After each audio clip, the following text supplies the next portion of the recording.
What's up, friends? Here's another debrief style episode. We've got some stuff sent in looking at trusting your gut, some social things going on in the world, not to mention martial arts. We're going to talk about some martial arts stuff. So, yeah, let's see what we got.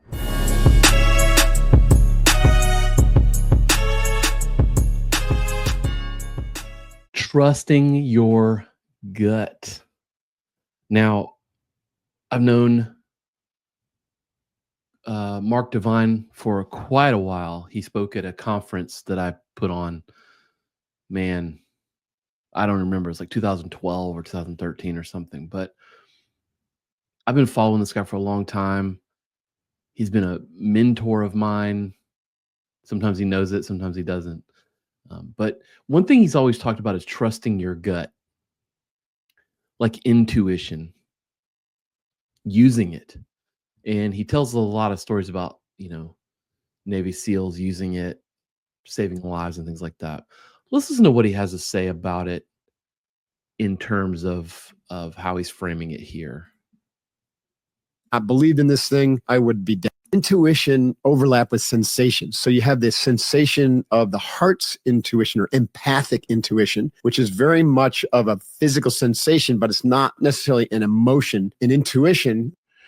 Right. So how often have you been in a weird situation or like you're about to get in an argument with someone, or maybe you've had something bad happen and you feel this disturbance in the force, before it happens. From the heart's empathic center is going to be picking up on somebody else's energy. So you can actually pick up the energy of either a group or an individual from quite far away if your heart is open to it and you're able to receive it and understand and to be able to interpret it somehow. So if you're not open enough to receive that, or you don't believe it, then you won't receive it. In that case, it could be life-threatening. Always pay attention to the signals from my gut as well as my heart. Had I poo-poo?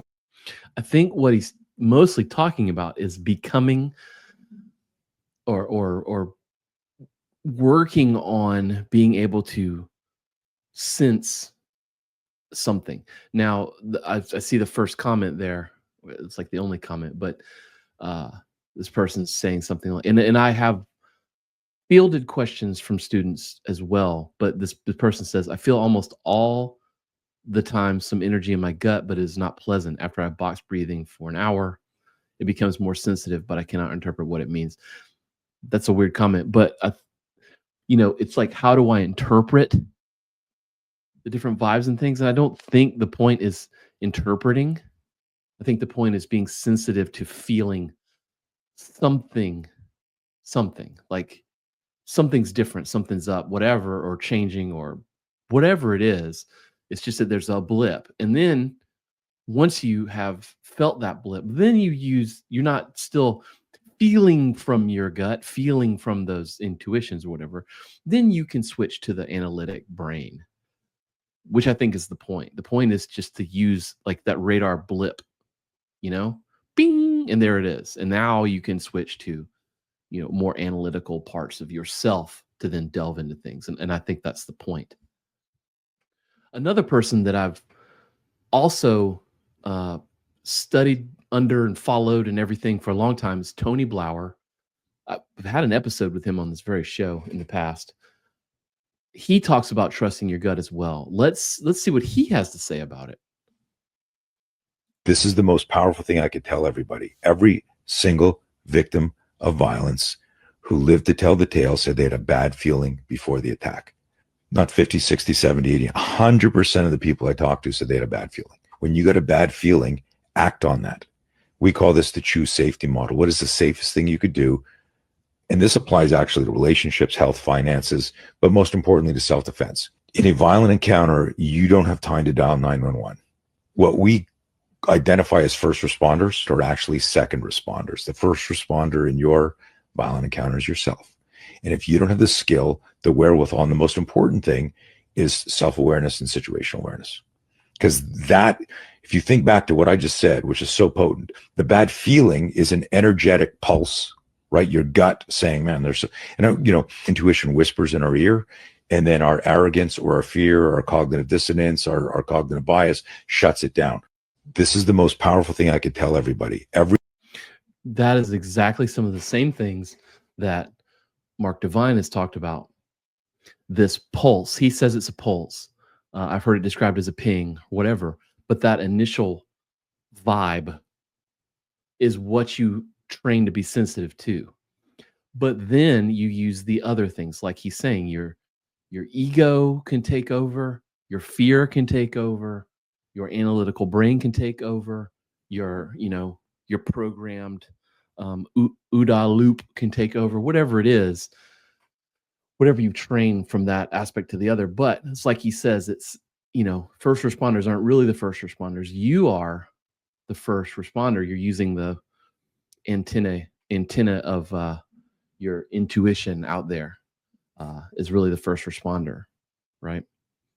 So not just self-defense, but like in life too, in like conversations, negotiations, whatever it is, like, try to begin to put yourself in that position where you can feel the vibe of others or what's going on around you or whatever. Um, Sometimes it's called reading the room. You've probably heard that term before, like, bro, read the room. You said the wrong thing. That's another aspect to it as well. It's being tuned in. Changing the subject just a little bit, but staying in that self training like paradigm. Was recently having a conversation with someone about the real value of like cold plunges and cold showers and things like that, like stress inoculation. There's a lot of like, alpha bro morning routine stuff out there that starts with a cold shower, or there's a lot of talk about cold plunges. I mean, you can find a cold plunge in almost every higher end gym or CrossFit place or whatever nowadays. I mean, it's really an old school, using ice at the end of a hard workout. It's been doing that forever, but it's being used for slightly different things now. But this post from Good Neuroscience, don't know what this account really is, but a study with over 3,000 adults found that cold water exposure led to a big drop in stress. 12 hours later, they felt calmer, less overwhelmed, and better able to handle daily stress. It doesn't mean like there's a real like physiological alteration that's happening to your molecules, like whatever. We don't need to make science of it, but these were, this study was like surveys talking to people who do this practice. And they've got some real scientific results here, like from talking to lots of people and interviewing them. One of the notes is the felt stress drop was large enough to count as a full standard deviation, right? That means there's a meaningful difference in, people who don't do it and people who do it. They had people take cold showers for 30 to 90 seconds each morning. And a lot of the people have reported that they continue to do it even after the study, and they report better moods and less tension in their day. People who practice cold showers or whatever miss fewer than 29% with 30% of their work days. And I think what that's doing is it's sort of setting your nervous system for the day. I mean, how many times do you like, you're sort of anticipating going into the office, like you're already looking at emails and in kind of game planning for how you're going to like work on stuff, that affects you. That affects your ability to make your way through your morning. It's distracting you from being present. And if you just have that initial like spike and then you deal with it, you can delay some of that self-imposed mental stress until later, until you actually get into the office, right? And they're saying there's results that show that it's triggering, like that delayed shift in what I'm talking about happens like 12 hours after the cold spike. Timing matters because it means the real benefit doesn't come from the shock; it comes from how the body recovers afterwards. I tell people that all the time in the gym, that the hard train, like we have a lot of fighters and people who really want to get better in our gym, and it's not the actual workout. The workout, whatever it is, the skill building, if we're in a fight sport or jujitsu or whatever, and or the workout, the building of the muscle doesn't happen in the training. It doesn't happen in the workout. It happens when you're recovering. Particularly physical adaptation happens while you're resting. Your lessons, your skill, like kind of burning that into your brain, that skill that happens, the night after the training. It happens. It just sort of like cooks in there. I can't think of a more scientific term than that. I'm sure there is, but that's just kind of how that stuff works. You have to do it, give it time, and then do it again. So adaptation comes from how your body recovers or your mind recovers. This note: stress is handled by your autonomic nervous system, and the cold water is activating that fight or flight, which is it's the actual like physical parts. It's sort of tapping into that, and then the resting and the recovering comes from the other parts, right? Which is what makes the adaptation. And of course, the recovery phase is where the magic happens.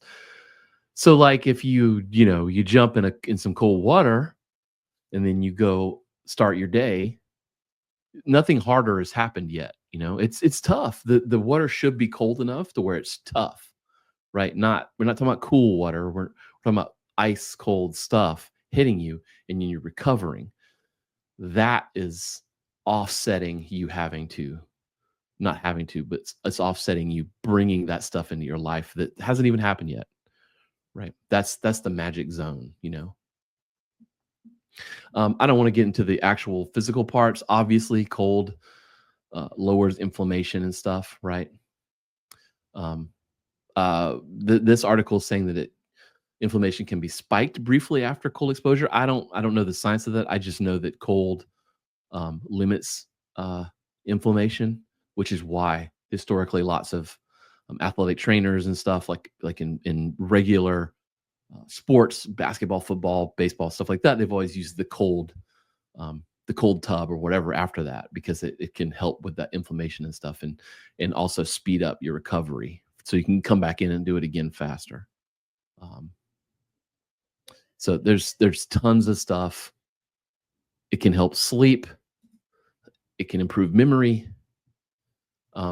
But one of the things, I think the thing is that there's no real scientific evidence in it actually having physiological changes in that fixing your immune system. I know Wim Hof is a big cold dude, and there's a bunch of stuff, and talk about him basically being an X-Man mutant and stuff, being able to go to the top of Everest barefoot and everything. But like, there's no real scientific correlation, if I'm using that term right, between literally physiologically adapting your immune system and things like that from cold showers or cold plunges or whatever. But there is some anecdotal between a reduction in sick days because of this study, which I think is really interesting. So yeah, so it's not a miracle fix, it's not a miracle change, and like the thing says, don't overdo it. You don't got to be Joe Rogan and try to be in there for 3 minutes or something. The study here shows like 30 seconds is good. It doesn't have to be like super freezing, but it needs to be cold enough to trigger a response, and that's different for everyone. And so it's just a good stress reliever, a stress resetter, and you should try it. I've tried it before, and it definitely does help. It is a practice that I've never really committed to, but this article is interesting, and maybe it will trigger me to do a little bit of it. So, what are your experiences with, if you've done any kind of cold plunges, cold showers, or whatever? What are your experiences with it? I would love to hear from some real people, letting me know like what they do, if they like doing it, or if they just hate it or whatever. But yeah, let me know. So I subscribed to this Substack from this guy Ben Stancil, I think is his name. Yeah, Ben Stancil. He's often has some good interesting takes on modern media, and that's why I follow him. But this article piqued my interest. Um, Everyone is crazy now.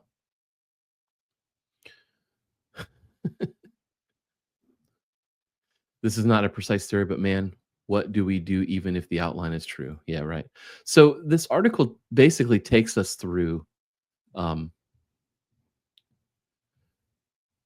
like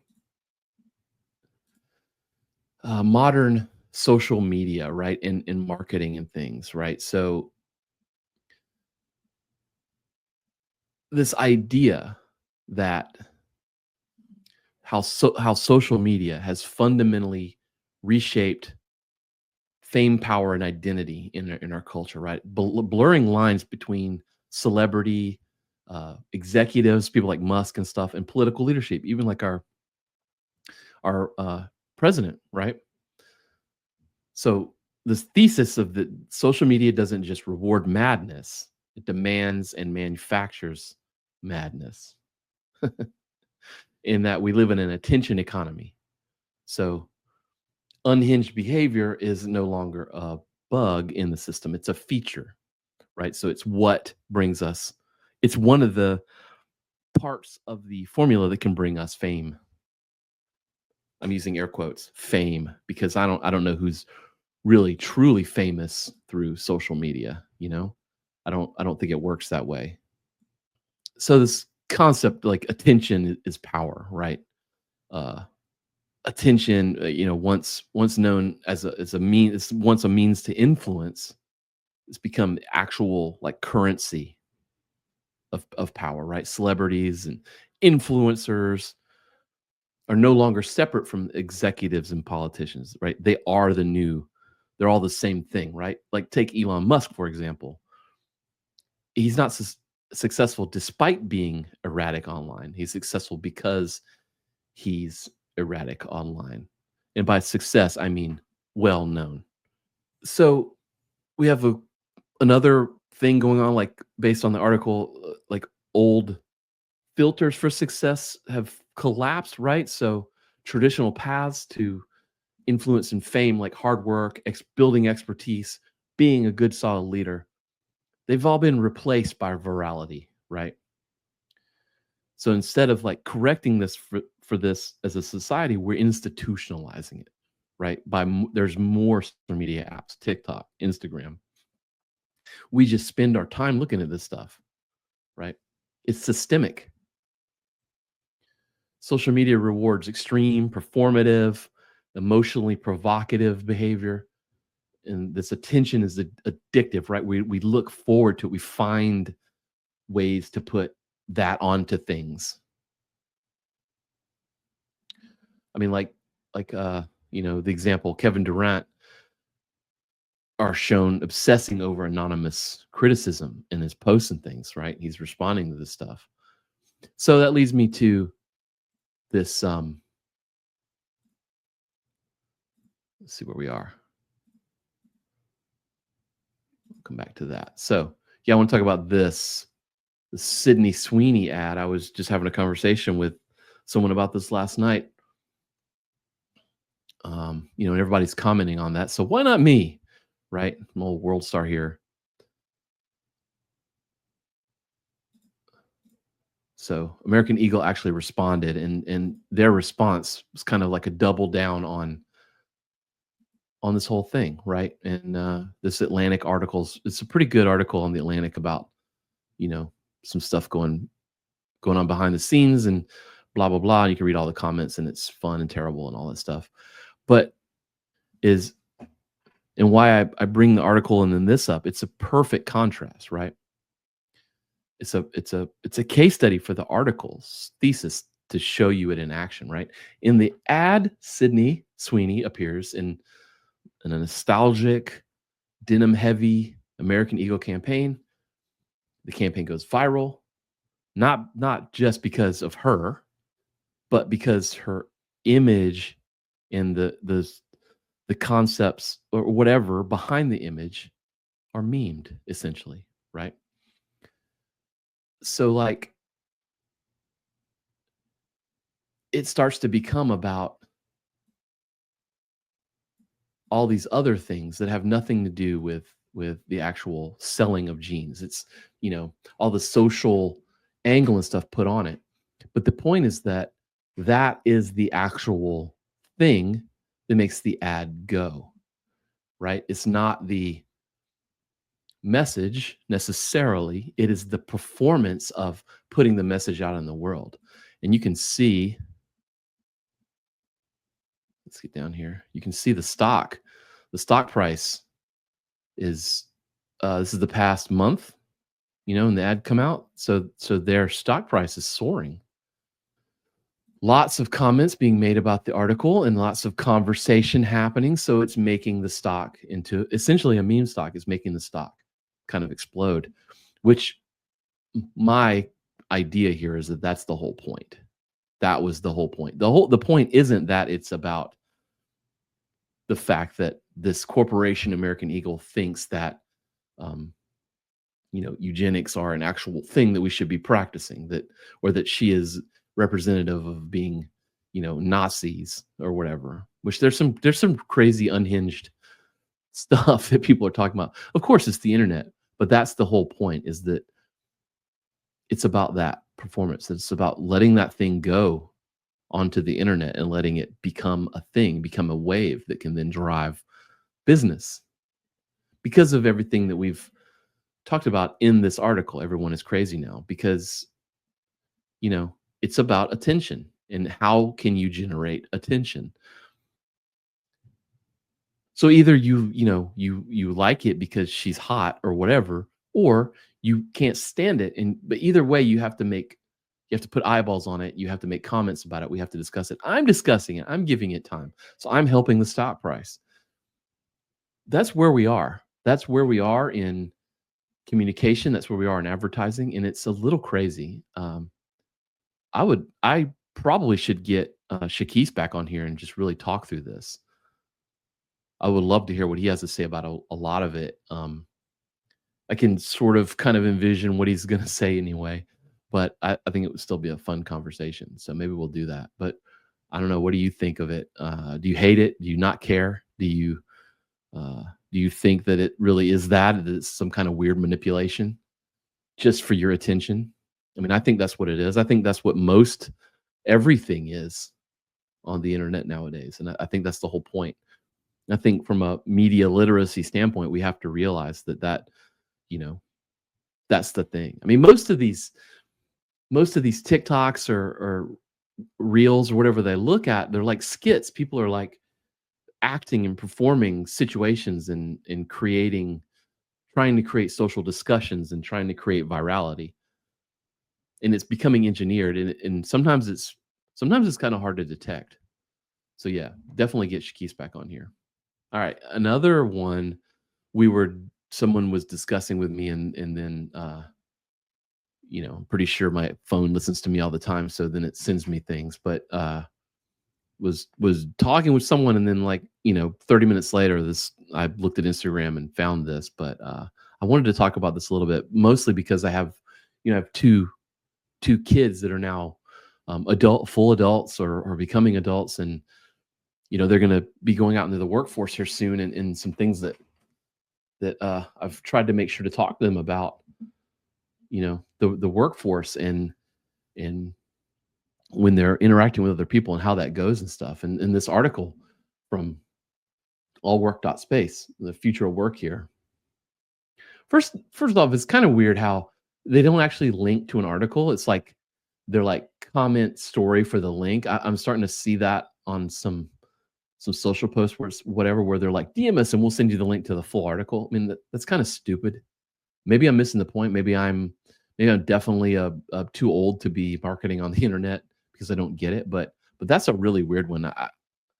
Maybe I'm just more of a purist where it's like, just put the link out there. I don't understand why I have to DM you. I mean, because I find it hard to believe that you're actually doing something with everyone DMing you. That's weird. But anywho, I think that's weird. But back to the article. 9 out of 10 managers say Gen Z workers need to be taught fundamental workplace behaviors.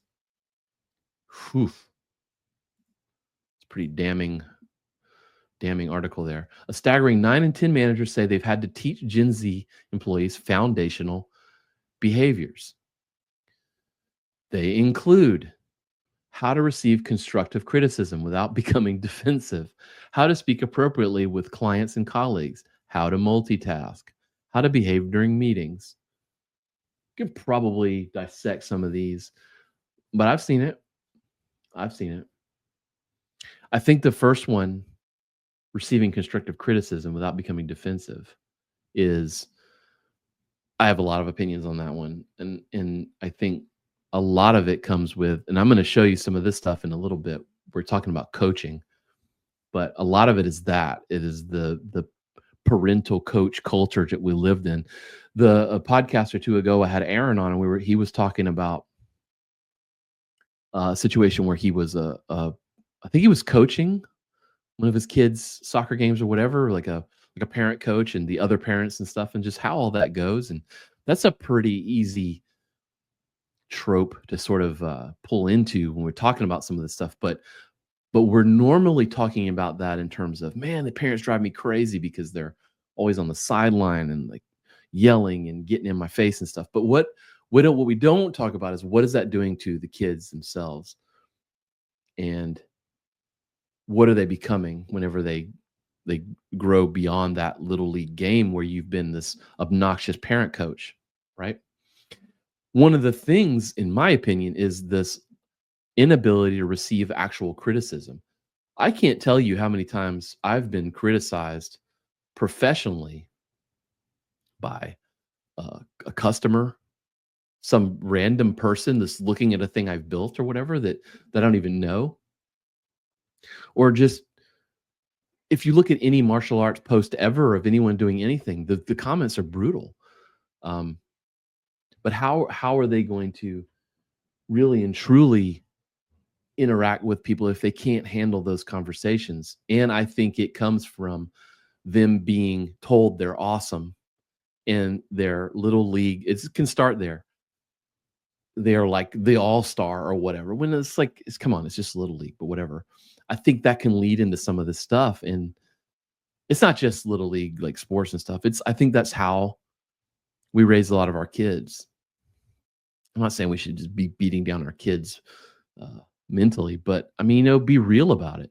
I remember something my dad did a long time ago. I was in college and I was broke, and I was making Christmas presents, and I drew I was an illustrator, and so I drew them some pictures, and I did something for him. I like with pencil and graphite. I drew like he collected arrowheads, like Native American arrowheads that he found like out in the country and stuff. I drew one like with like black and white graphite, and I did a really good job on the drawing, I thought, and I framed it. But I didn't have any money to get it framed, so I made the frame and I cut the mat board myself. And I did a really shitty job cutting that mat board. And I remember he opened it and he was like, "Man, that's a great looking drawing. Thank you." And then later, like an hour or so later, he came to me and he was like, "Hey, I just wanted to say, like, thank you for my present. That the drawing looks really good, but this mat job, like, I appreciate it, but what I want you to know is that you should really take your time and finish the job properly and do a good job on it." And I remember at the time I was like, "Man, what an asshole." He's like commenting on my Christmas present. And I got kind of defensive. And now, like, 30 years separate from that, I think about that a lot, which is like when I'm in the middle of doing something and I want to cut corners. And I remember that conversation, and I realized I need to double down on my quality, on my craftsmanship. And it's helped me as an adult. I think that we don't have those types of conversations with our kids anymore. I mean, he was a boomer in terms of, me being a Gen Xer or whatever, but like, I think we need to have more constructive conversations. And I'm guilty of that too with my kids. There's some things that they do that drive me absolutely crazy that I should say something about, but I'm always like scared to, and I shouldn't be.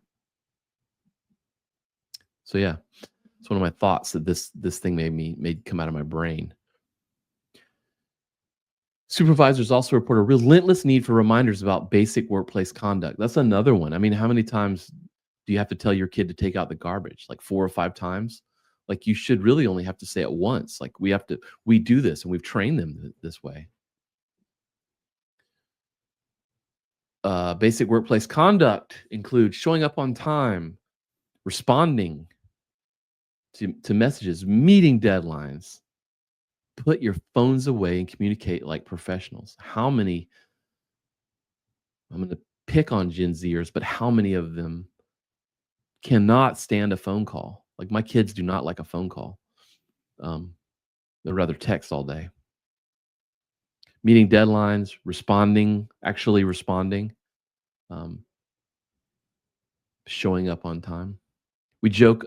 There's a post I saw a long time ago about this person was talking about time blindness. It was like an interview, and they were like saying, "How will you accommodate my time blindness?"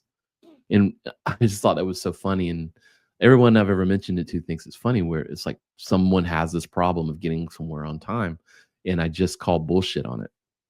Right? If you're employed by someone and they say you need to be here by 9, you need to be there at 9. You know, that's just basic workplace stuff. Other issues: making eye contact, cleaning up after yourself, dressing appropriately. Those are some things that we're going to have to work on with these youngsters. Teaching workplace 101. Maybe we need to update the syllabus. I think we do. I think it just stems from us letting younger folks get away. I mean, as parents, letting them get away with a lot more, just for our own ease of making our lives easier. We're letting them get away with a lot more, and we got to stop that, because now it's starting to spill out in the professional world, and we can't just blame them. We can't just not accept any responsibility for that, right? Some of the comments, kind of funny. Okay, but let's talk about how many older generations workers need to be taught how to use their computers to actually complete work that is their responsibility. Yeah, so there's a lot of two ways on this, a lot of back and forth.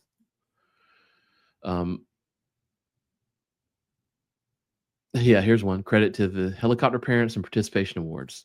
I kind of agree. And the lawnmower parents, I've never heard of that one. The lawnmower, I'm not sure what that means. Somebody enlighten me. Wait until Gen Alpha graces us in the workplace. You haven't seen anything yet. Yeah, I'm pretty sure. Would those be the iPad kids? I'm not really sure, but yeah. So everyone has an opinion. Everyone has an advice, but I think we need to remember to have a little compassion, but to be firm, to set expectations, but also to communicate expectations. Because if these younger folks have never been told what the expectations are, we can't hold them to those expectations. We need to communicate those things. It sounds like HR bullshit, but if you want them to respond in a certain time frame, you need to tell them that.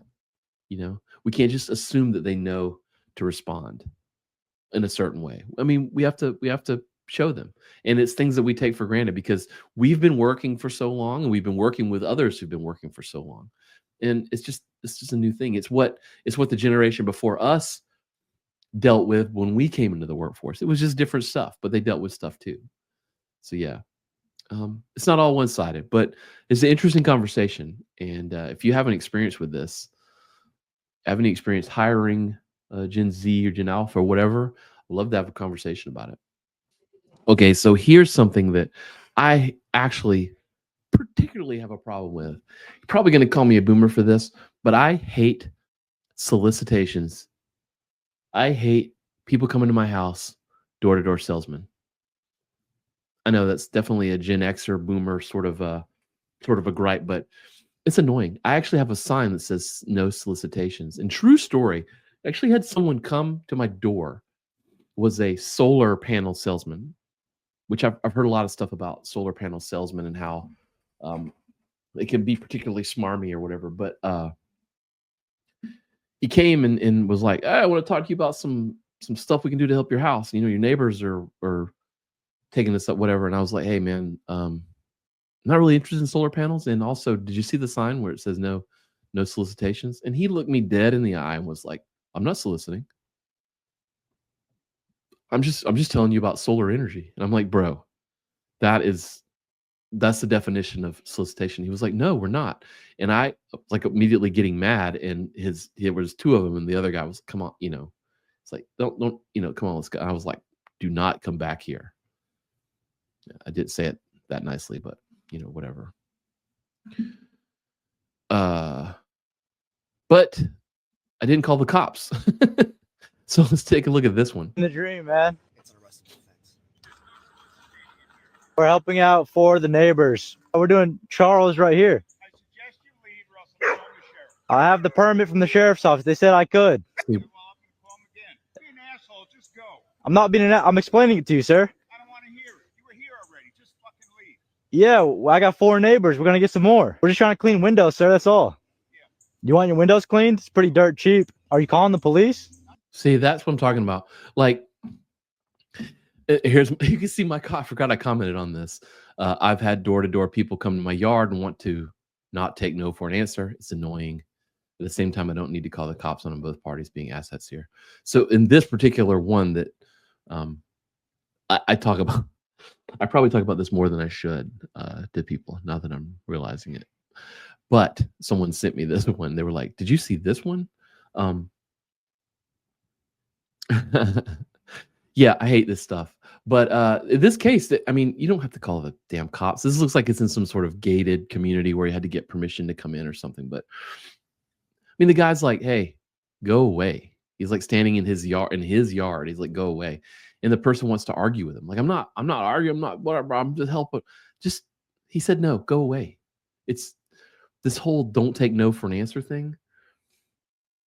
There's another thing that people do in meetings that I've had where it's like, I forget what it is, but it's like the 5 whys. Like they want to ask you, like you're trying to figure something out and you're like, hey, this is the thing. And they're like, but why? Well, because of this. And I'm like, well, why is that? I'm like, because of this. I'm like, well, why is that? It's like, well, because of this. And it's like, you got to do like, I forget where it came from, but it's like 5 whys gets you to the truth or whatever. I can't stand that because it's like, why are you insisting on doing this 5 times? Like the first one was fine, like, come on, let's just move on. I know I'm griping a lot. Here was another one, and I found this one, but there's another one, and it's funny. This is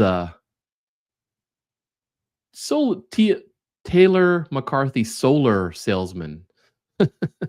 They really are the worst. If you're a solar salesman and you listen to this, I don't totally hate you, but I do kind of hate you. But this one's. How are you?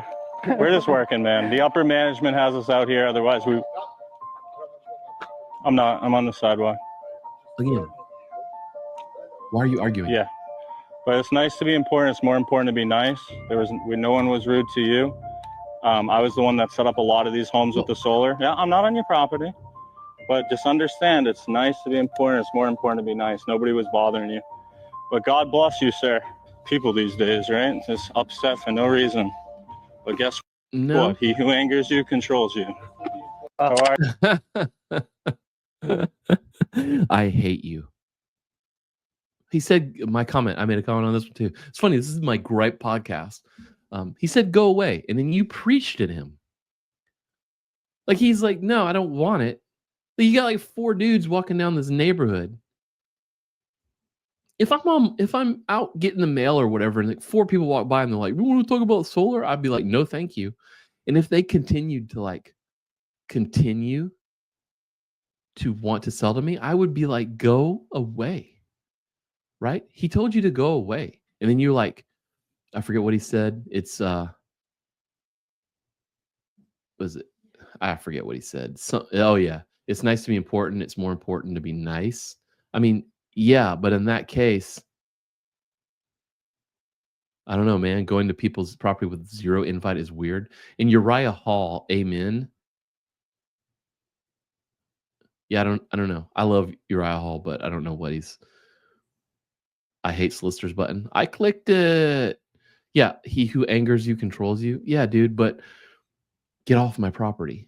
I mean, I know I sound like a boomer. God, I'm like ruining this episode, but I can't stand this stuff. You know, the hypocrisy of these people to just like walk up, want to sell you solar panels. You say no, thank you, and then you like, hey, let me tell you some more about it. No, thanks. Hey, let me tell you some more about it. Get the hell off of my property. And then your next response is, well, I'm not on your property. I'm on the public street. I could stand here, dude. I mean, that's how you start a fight, and you're never gonna sell this guy solar panels acting like that. No one's ever going to sell this guy anything after this, you know? So yeah, I just wanted to talk about that. It's annoying. Okay, so I can't do one of these without talking about something martial arts related because it's my life, but nothing is complete without shitting on Mark Zuckerberg and his jujitsu bullshit. Yeah, I said it. Let's listen to this and laugh. I mean, I wake up and I fight people. Yeah. Oh, you mean you wake up and do jujitsu? You mean? Oh yeah, Is no, that I what mean, you yeah. mean? So I probably wake up like, I don't know, 7:30. Look at my phone, and I'm just like, all these things that these people are doing. Like, you did what? Are you fucking kidding me? It's like I have to go fucking deal with this, and then it's like I compose myself and go fight for 2 hours, recenter myself, and it's like now I can go deal with this stuff. Oh yeah. Holy shit. That is the most performative, ridiculous take that's sort of roughly based in truth. So this motherfucker gets up at 7. Like, first of all, it would be awesome to wake up at 7.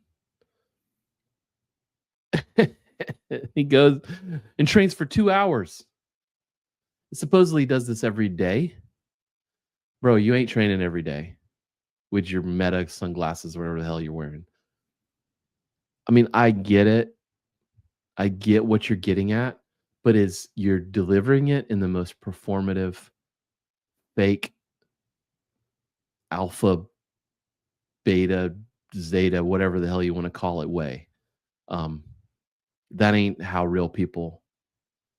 That ain't how it's done, son. I mean, I'm sorry, it just isn't. And it's also extra funny you're on Theo Vaughn, the Theo Vaughn show. For what it's worth. So shifting gears a little bit, I just like picking on the Zuck for his jujitsu bullshit. I fight people. Anyway, I'm over it now. This one's really interesting. Discussing fighting with people. I've had the great honor of taking a few people through training. Coming into the gym through training to a fight. In terms of their fight and coaching them and helping them and all that stuff. It's super awesome, super rewarding, but a lot of folks that will come in the gym and kind of talk a big talk. I've had people, I've trained in Thailand and blah, blah, blah, and get on the floor for some, sparring in class and can't go but 3 minutes. And they have to sit down, they're going to pass out. Care how athletic you are, if you've never boxed before, you're gassing out in under 90 seconds in the ring. And especially against me, I'll gas you out in 90 seconds. Like, if you think you can do anything, you'll be done. I've seen people be done in like 20 seconds. If you don't think this is true, just try boxing. I don't care if you are a professional athlete. If you've never boxed, you will gas in a boxing ring. It's crazy. Yeah. The athletic level you need to be a boxer is just way different than anything. Like, I don't make the rules. I know this is going to rile up some feathers, but it's just different. Like, we go high pace, low pace, high pace, low pace, and especially amateur. Like, professional boxing is a little bit different. It's a little bit slower, but you're gassing out, bro. So I love her. I don't know who she is, but that was awesome. That's the conversation I usually have. The last group of people we took through, we worked so hard on their cardio and athleticism, and it wasn't enough. We learned that it just wasn't enough. Like, we had to do even more. Yeah, it's not that like fighting, boxing, whatever, it's just better than all other sports. It's just different. And a lot of people think that they can do something, that means they can do this, and it's just not how it goes. And I love you. That is a great message. Several things there. I hope you enjoyed that. And yeah, debrief, man. Let's see what's next. Catch you later.